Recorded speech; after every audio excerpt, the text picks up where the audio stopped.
Bismillahirrahmanirrahim. Assalamualaikum warahmatullahi wabarakatuh. Alhamdulillahirrabbilalamin. Wassalatu wassalamu ala sayyidil mursalin sayyidina Muhammadin wa ala alihi washabihi ajmain, amma ba'du.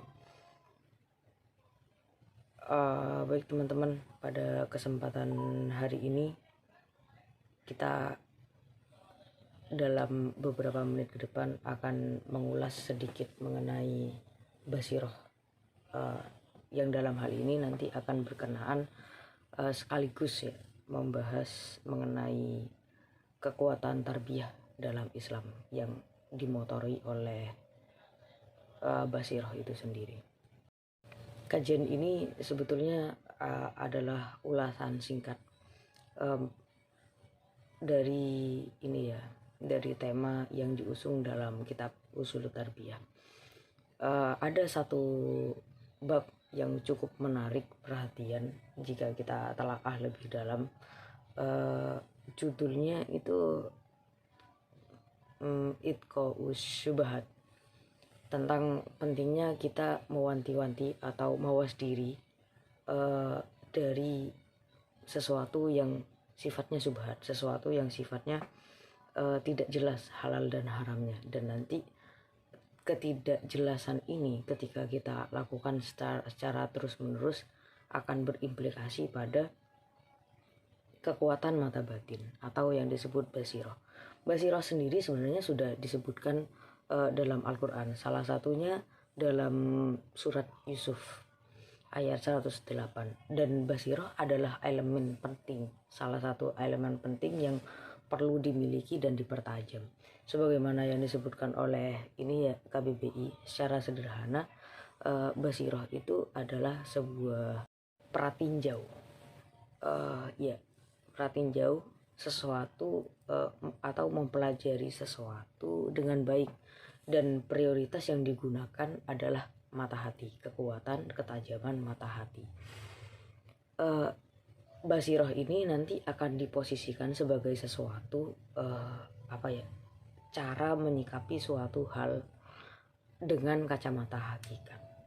Tetapi basiroh ini tidak akan terwujud, tidak akan dapat terimplementasi secara sempurna, tidak akan tampak begitu saja tanpa ada unsur-unsur sebelumnya.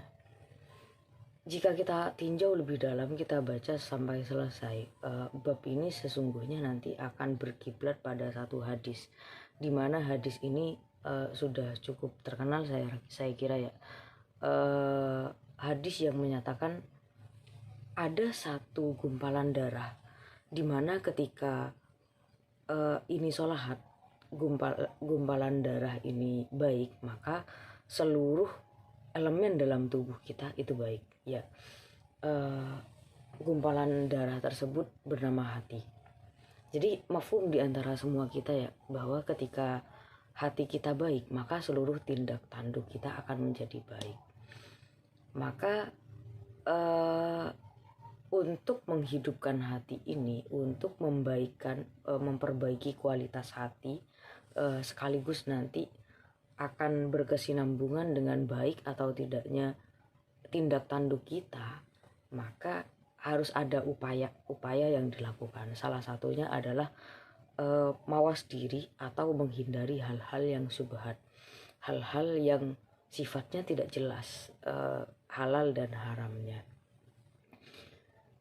Kalau ragu bagaimana? Ada satu solusi yang disebutkan, tinggalkanlah apa-apa yang membuatmu ragu ke hal-hal yang membuatmu jauh dari keraguan-keraguan tersebut. Karena memang seperti yang disebutkan Nabi, al-halalu bayyin wal haramu bayyin. Yang halal itu jelas dan yang haram itu juga jelas. Maka yang bisa kita tangkap dari sini, ketika seseorang pelajar ya terutama menghindari sesuatu hal yang sifatnya subhat, apalagi kalau haram mungkin ya jelas ya, yang haram perlu ditinggalkan. Tapi ketika yang subhat saja ditinggal, mungkin kualitas hati itu akan baik. Dan ketika kualitas hati itu baik, maka tindak tanduk, perilaku, bahkan hasil yang dia kerjakan ketika mengerjakan aktivitas sehari-hari, pembelajaran, tarbiyah dan seterusnya, itu akan juga menjadi baik.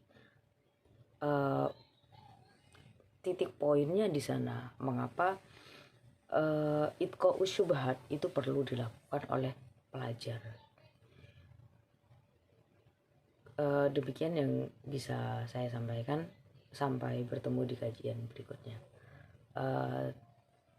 Assalamualaikum warahmatullahi wabarakatuh.